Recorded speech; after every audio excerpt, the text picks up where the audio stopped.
Un millionnaire PDG monta dans sa voiture et entendit la voix d'une fillette noire de 7 ans lui ordonnant de se taire. Il n'aurait jamais pu imaginer pourquoi. « Tais-toi et ne dis rien », lança-t-elle d'une voix aiguë qui trancha le silence du parking comme une lame. Jonathan Miller, PDG de Miller Industries, resta figé, la clé à la main, encore à l'extérieur de son BMW noir. L'ordre venait de l'intérieur même du véhicule. Ses yeux s'habituèrent à la pénombre et il distingua, recroquevillée sur le siège arrière, une fillette noire au regard effrayé. « Ils écoutent », chuchota-t-elle en désignant discrètement l'immeuble derrière lui. « Ton associé et la femme blonde ont dit que tu arriverais maintenant. » Jonathan, 52 ans, n'aurait jamais pensé que sa vie pourrait changer à cause d'une enfant des rues. Il avait bâti Miller Industries à partir de rien, jusqu'à en faire une entreprise technologique valorisée à 200 millions de dollars. Depuis 15 ans, il faisait pleinement confiance à son associé Marcus Williams et depuis 10 ans, à son assistante exécutive, Diana Foster. « Comment es-tu entré dans ma voiture ?» demanda-t-il doucement, s'installant derrière le volant sans geste brusque. La femme de ménage l'a laissée ouverte. « Je me suis caché parce que je l'ai et vu parler de toi là-haut. » Ses yeux brillaient d'intelligence malgré ses vêtements sales. « Ils ont dit que demain, tu ne posséderas plus rien. » Jonathan sentit son sang se glacer. Demain avait lieu la réunion avec les investisseurs japonais pour une fusion de 400 millions, soigneusement organisée par Marcus et Diana. « Que as-tu encore entendu ?» demanda-t-il en feignant de consulter son téléphone, tout en observant les fenêtres illuminées du 10e étage. « Que tu es très bête et que tu vas signer des papiers sans les lire. » La blonde a ri et a dit qu'après-demain, tu devrais chercher un autre travail. La fillette se tassa davantage. Ils ont dit d'autres choses méchantes, mais ma grand-mère disait toujours qu'on ne répète pas les gros mots. Jonathan ressentit un mélange de colère et d'un étrange sentiment de fierté. Cet enfant avait risqué sa sécurité pour avertir un parfait inconnu d'une trahison. « Comment t'appelles-tu » ? « Yasmine. »« Et toi, tu es Jonathan Miller, je les ai entendus le dire des centaines de fois. » Elle hésita. « Tu vas me livrer à la police ?» Pour la première fois depuis des semaines, Jonathan eut un vrai sourire. « Non, Yasmine. Tu as peut-être sauvé tout ce que j'ai construit. » Dans le rétroviseur, il vit les lumières des bureaux s'éteindre une à une. Marcus et Diana descendaient sûrement, convaincus que demain serait le jour où ils se débarrasseraient enfin de lui. Ce qu'ils ignoraient, c'est qu'un PDG millionnaire venait de trouver l'allié la plus improbable qui soit. Et que Yasmine, sans le savoir, lui avait offert quelque chose de bien plus précieux qu'une réunion d'affaires, du temps pour se préparer. Tandis qu'il s'éloignait du bâtiment, Jonathan commençait déjà à élaborer un plan. Mais pourquoi une fillette de 7 ans risquerait-elle tout pour sauver un homme qu'elle ne connaissait pas ? La réponse à cette question changerait non seulement sa vengeance, mais aussi toute sa vision de la justice. Jonathan roulait dans les rues silencieuses, repassant mentalement les paroles de Yasmine comme les pièces d'un puzzle qui commençait à s'emboîter. Sur la banquette arrière, la fillette restait aux aguets, les yeux fixés sur les rétroviseurs. « Ont-ils dit autre chose ?» demanda-t-il à voix basse. « La blonde a dit que tu leur fais confiance comme un petit chien obéissant. » Yasmine eut une grimace. « Et que demain, tu découvriras que parfois, les chiens mordent leur maître. » La cruauté de cette phrase frappa Jonathan comme un coup de poing. 15 ans de collaboration, 10 ans de confiance absolue, et il le voyait comme un animal docile. « Où vis-tu, Yasmine ?» Nulle part en particulier. Parfois au refuge, parfois dans la rue, selon s'il y a de la place ou si les autres enfants ne sont pas trop pénibles. Jonathan, ému, s'arrêta à un feu rouge et la regarda directement. « Pourquoi m'as-tu prévenu ? Tu ne me connais même pas. » Les yeux de Yasmine brillaient d'une sagesse précoce. « Parce que je sais ce que ça fait quand les gens pensent que tu es invisible. Ils parlaient de toi comme si tu étais stupide, comme si tu n'étais rien. Ma grand-mère disait, quand tu vois quelqu'un se faire écraser et que tu peux aider, tu aides, parce que la prochaine fois, ça pourrait être toi. » Le feu passa au vert, mais Jonathan resta immobile quelques secondes, absorbant cette leçon d'humanité. 20 minutes plus tard, ils étaient assis dans un café vide. Yasmine dévorait un hamburger pendant que Jonathan faisait semblant de boire un café froid. Son téléphone vibra, message de Marcus, prêt pour demain, partenaire. Les Japonais vont adorer notre proposition. Tu partiras riche à la retraite. Jonathan montra l'écran à Yasmine, qui rit doucement. Quel culot! Il ne te ment même pas en face et garde l'air heureux. Marcus avait toujours été comme ça, charmant, convaincant. Jonathan répondit amicalement, cachant sa colère. Et Diana? Elle connaît mon agenda mieux que moi. Elle a accès à tout. Tu vas les laisser t'avoir demain? Demanda Yasmine. Jonathan sourit, non, mais ils ne doivent pas savoir que je sais. Un nouveau message arriva, Diana, Jonathan, j'ai revu les contrats finaux. Tout est parfait pour la signature. Fais-moi confiance comme toujours. Ce ton faussement chaleureux lui donna la nausée. Pendant 10 ans, Diana avait été sa confidente, savait tout, ses horaires, ses mots de passe, ses peurs. Ils savent des choses sur toi? Demanda Yasmine. Taux, compte bancaire, documents importants. La trahison prenait toute son ampleur. Mais toi aussi, tu sais des choses sur eux, non? Jonathan s'arrêta, le verre à mi-chemin de ses lèvres. Elle avait raison. 15 ans de partenariat, 10 ans d'assistance, ils connaissaient aussi leurs secrets. Les rendez-vous secrets de Marcus avec la concurrence, le système de primes illégales que Diana s'était créé, les emails vus par hasard, les conversations entendues quand il pensait qu'il ne prêtait pas attention. Tu as un esprit brillant, Yasmine. Ma grand-mère disait que quand tu n'as rien, tu apprends à tout remarquer. Elle s'essuya les mains. Il croit que tu es bête, mais tu ne le es pas, hein? Jonathan sourit, sentant naître en lui une nouvelle détermination. Il n'avait pas ressenti cela depuis des années, un mélange d'espoir et de détermination. Non, je ne le suis pas. Son téléphone sonna.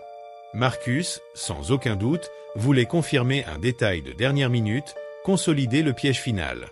Jonathan répondit avec la voix la plus amicale possible. Jonathan, je suis content que tu répondes. Diana et moi sommes ici à peaufiner les derniers préparatifs. Tu te reposes bien? Demain sera un grand jour. Je vais très bien, Marcus. J'ai hâte de voir comment tout va se dérouler. Ce sera parfait, fais-moi confiance. Nous nous occupons de tout. Tu n'auras qu'à venir et signer ou Diana t'indiquera. L'arrogance dans la voix de Marcus était presque palpable. Il croyait vraiment avoir réduit Jonathan à une marionnette qui suivrait le script. Après avoir raccroché, Yasmine l'observa attentivement. Tu prépares quelque chose, n'est-ce pas? Tes yeux sont différents. Soudain, chaque parole de mépris, chaque mensonge déguisé en inquiétude, chaque faux sourire des derniers mois prit un sens nouveau.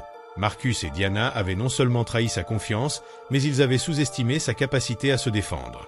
Jonathan savait, grâce à ses années à bâtir des affaires, qu'une stratégie gagnante est rarement bruyante, elle est silencieuse.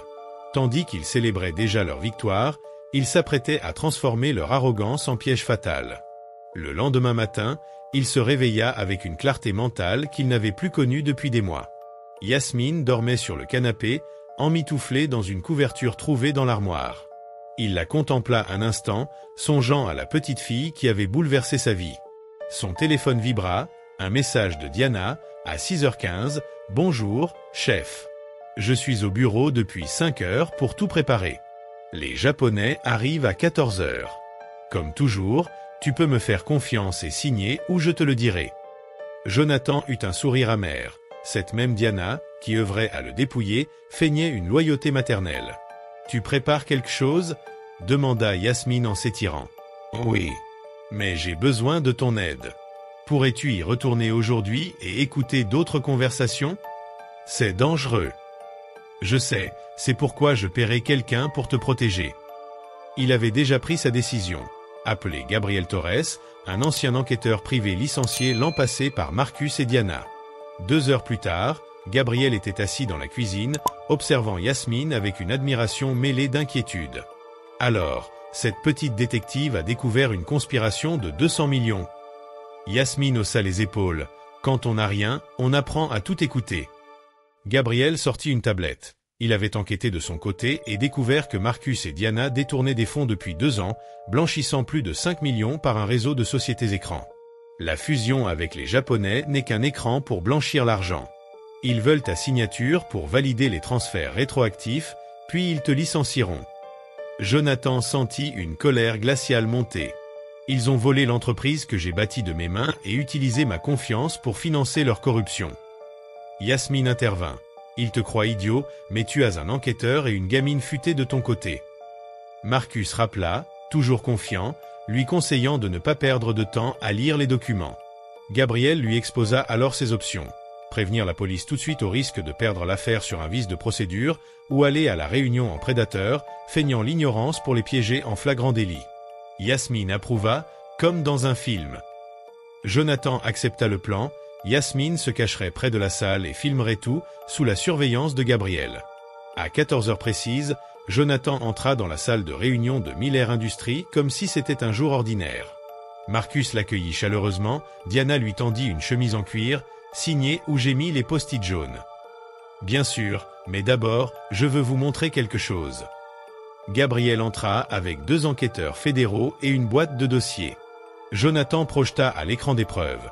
Transferts bancaires, photos de Marcus entrant dans des banques offshore, documents falsifiés, 17 sociétés écrans. Vous avez blanchi l'argent que vous m'avez volé. Gabriel remit aux policiers des enregistrements de leurs conversations, ainsi que des témoignages de clients fictifs. Marcus, rouge de colère, vous ne pouvez rien prouver. Jonathan eut un sourire froid. Vous vous souvenez de Yasmine? La fillette entra, accompagnée d'une assistante sociale, et déclara calmement qu'elle avait tout entendu la veille. Diana tenta de discréditer son témoignage, mais Gabriel diffusa un enregistrement où ils insultaient Jonathan et se réjouissaient de sa ruine. Diana s'effondra dans son fauteuil. Marcus et elle comprirent enfin qu'ils avaient sous-estimé les mauvaises personnes, leur piège venait de se refermer sur eux. Le visage aussi blanc que du papier, Marcus frappa la table avec une telle force que les documents s'envolèrent. « Maudit sois-tu! Tu nous as tendu un piège. » Jonathan resta calme, sa voix basse mais tranchante. « Je ne vous ai tendu aucun piège, Marcus. Vous avez creusé votre propre tombe depuis 2 ans. Moi, je n'ai fait que vous fournir les pelles. » Un des enquêteurs s'avança. « Marcus Williams et Diana Foster, vous êtes en état d'arrestation pour détournement de fonds, blanchiment d'argent et conspiration en vue de commettre une fraude commerciale. » Les menottes claquèrent autour des poignets de Marcus. « Ça ne restera pas comme ça, » hurla-t-il. « Je te détruirai. » Jonathan se leva, ajustant sa cravate avec la même sérénité que toujours. « Marcus, tu as déjà essayé de me détruire. La différence, c'est que je suis meilleur que toi à ce jeu-là. » Diana pleurait en silence tandis qu'on l'emmenait, mais Jonathan ne ressentit aucune pitié. Il se rappela toutes les fois où elle lui avait souri tout en lui volant son argent, tous les messages affectueux qu'elle lui avait envoyés alors qu'elle préparait sa ruine. Yasmine s'approcha, tirant doucement sa main. « Monsieur Jonathan, vont-ils vraiment être arrêtés? »« Oui, Yasmine. Pour longtemps. » Gabriel referma son attaché-caisse avec satisfaction. « Jonathan, les Japonais ont annulé la réunion dès qu'ils ont appris l'existence de l'enquête, mais 3 autres entreprises nous ont déjà contactés pour des partenariats légitimes. Et, avec l'entreprise débarrassée des sangsues qui pompaient ses ressources, tu vas découvrir sa vraie valeur. » Alors que la salle se vidait, Jonathan regarda par la fenêtre la camionnette de la police s'éloigner. Pendant 15 ans, il avait fait une confiance aveugle à Marcus. Pendant 10 ans, il avait considéré Diana comme de la famille.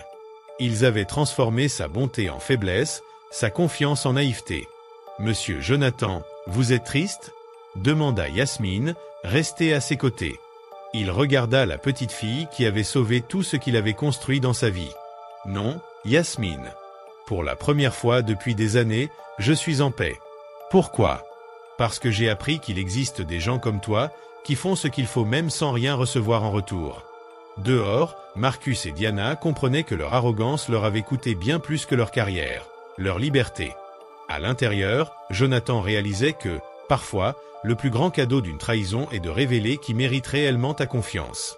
Mais une question restait en suspens. Qu'est-ce qui pousse un enfant de 7 ans à risquer sa vie pour sauver un inconnu? La réponse allait dévoiler un lien que Jonathan n'aurait jamais imaginé.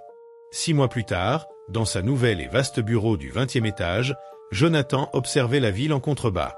Depuis l'arrestation de Marcus et Diana, Miller Industries avait connu une croissance de 40%, enfin libéré des parasites qui l'avaient affaibli. Gabriel entra, un dossier à la main et le sourire aux lèvres. Les dernières nouvelles de nos anciens amis, Marcus a été condamné à 12 ans de prison, Diana à 8. Tous leurs biens ont été saisis pour indemniser l'entreprise. Leur cabinet d'avocats les a abandonnés après avoir découvert qu'ils avaient tenté de soudoyer des témoins. Et les autres victimes? Demanda Jonathan. Nous en avons retrouvé 7, escroqués ces 5 dernières années. Elles portent plainte et récupèrent leurs pertes. Leur réseau était bien plus vaste que nous ne le pensions. À cet instant, Yasmine entra en courant, revenant de l'école privée où Jonathan l'avait inscrite. Sa tenue impeccable et son cartable neuf contrastaient avec l'éclat de ses yeux, toujours vifs, mais désormais nourris par l'éducation et la sécurité. « Monsieur Jonathan, j'ai eu 10 à mon contrôle de maths », dit-elle en lui tendant fièrement sa copie. « Félicitations, Yasmine. Je savais que tu y arriverais. » Gabriel, amusé, observa la scène. C'est toujours surréaliste de se dire qu'une fillette de 7 ans a sauvé une entreprise de 200 millions. Jonathan s'agenouilla à la hauteur de Yasmine. En réalité, il y a quelque chose que vous devez savoir tous les deux. Il sortit une chemise contenant des documents légaux. Yasmine, tu te souviens du nom de ta grand-mère? Bien sûr, Joséphine Miller. Pourquoi? Gabriel haussa les sourcils. Miller? Comme. Jonathan ouvrit la chemise, révélant des actes de naissance, des documents généalogiques et de vieilles photos. Joséphine Miller était ma cousine, la fille du frère de mon père. La famille a perdu contact avec elle il y a plus de 30 ans. Le silence s'installa. Yasmine regarda les documents, puis Jonathan. « Ça veut dire que nous sommes vraiment de la même famille? » « Oui, » répondit-il doucement. « Ta grand-mère parlait toujours de toi aux assistantes sociales, de ton intelligence, de ton courage. Après cette fameuse nuit, j'ai commencé à enquêter, et tout s'est éclairé. » En larmes, Yasmine se jeta dans ses bras. « Je le savais. Ma grand-mère disait toujours, la famille prend soin de la famille. » Alors, quand elle t'a poussé à m'avertir de la conspiration, c'était l'instinct de protection familiale, compléta Jonathan. Elle ne savait pas consciemment que nous étions parents, mais au fond d'elle, elle l'avait senti. 3 mois plus tard, l'adoption fut officialisée dans le même tribunal où Marcus et Diana avaient été condamnés. Yasmine, désormais Yasmine Miller, portait une robe bleu clair et tenait fermement la main de Jonathan. « C'est rare, » dit le juge en signant, « de voir une histoire commencer par un crime et se terminer par une famille réunie. » Le soir, au restaurant, Yasmine demanda « Papa, tu crois que mamie savait que tout ça arriverait ?» Jonathan réfléchit, se souvenant qu'elle était entrée dans sa vie au moment exact où il en avait le plus besoin. « Je crois qu'elle savait beaucoup de choses, et qu'elle serait fière de voir comment tu as sauvé notre famille. » 1 an après l'incarcération de Marcus et Diana, Jonathan reçut 2 lettres, l'une de Marcus, suppliant pardon, l'autre de Diana, rejetant toute la faute sur Marcus. Il déchira les 2 sans les lire. « Ils ne comprennent toujours pas, » dit Yasmine. « Ce n'est pas une question de pardon, mais d'avancer et de devenir meilleur. » 5 ans plus tard, Miller Industries figurait parmi les 100 premières entreprises technologiques du pays. Jonathan avait créé un programme de bourse pour enfants défavorisés, finançant études et logements pour plus de 200 enfants chaque année. Yasmine, 12 ans, en était la présidente d'honneur, sélectionnant personnellement certains bénéficiaires et conseillant d'autres jeunes ayant vécu ce qu'elle avait traversé. « Tu sais quel est le plus beau jour de ma vie ?» demanda-t-elle à l'anniversaire du programme. « Lequel ?»« Le jour où je suis monté dans ta voiture et où j'ai décidé de te faire confiance.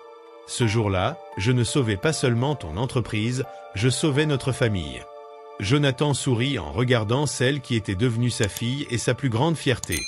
Marcus et Diana avaient voulu tout lui enlever, mais ils lui avaient offert le plus précieux des cadeaux. La preuve que la famille, ce n'est pas seulement le sang, mais aussi le courage, la loyauté et l'amour inconditionnel. La véritable victoire, pensa-t-il, n'est pas de détruire ses ennemis, mais de bâtir quelque chose d'assez beau pour que leur trahison ne soit qu'une note de bas de page dans l'histoire de ton succès.